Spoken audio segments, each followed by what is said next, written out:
Black people are cursed by God. This is an idea that I actually grew up being told by the black people that were around me, friends and family alike. But is this true? Come join me as we discuss the topic.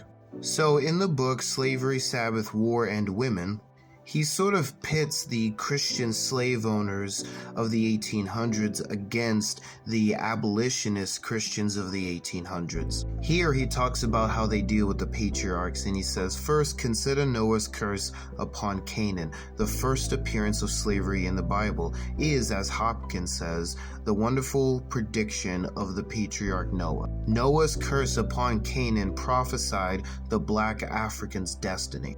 When Japheth became enlarged by the discovery of America, Canaan appeared on the African beach to get passage to America. If you don't know, this is in reference to Genesis chapter 9, when Noah plants a vineyard, gets drunk, and two of his sons, namely Shem and Japheth, help him by laying a garment around him, but Ham merely tells his brothers but does nothing. The text actually introduces Ham as the father of Canaan, and it repeats that multiple times because that's relevant, both for this story and later biblical history when the Israelites are going to war against the Canaanites. Noah decides to curse Canaan though, and says that he will be a servant of servants to his brothers, both to Shem and to Japheth. Here it says God will enlarge Japheth, that Japheth will dwell in the tents of Shem, and Canaan will be his servant. The word there, servant, is the same word that we translate as slave in other passages of the Bible. This seems to be the first instance of that word popping up. The owners thought Shem was a progenitor to Israelites, Japheth was a progenitor to white people, and Canaan was a progenitor to the Canaanites and black Africans. So they thought what they were doing was literally fulfilling biblical prophecy. So with all that said, why is this a dumb idea? This passage has a lot going on and it's kind of confusing, so we'll just make a couple observations real quick.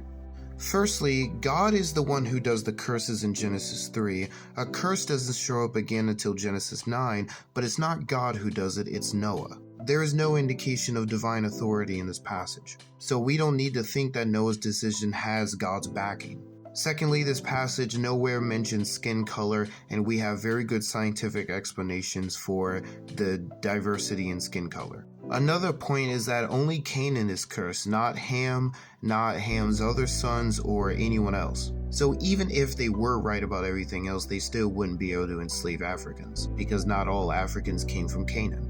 There is more that can be said, so we'll talk about it in our next video. Make sure you follow me for more Black History Month content.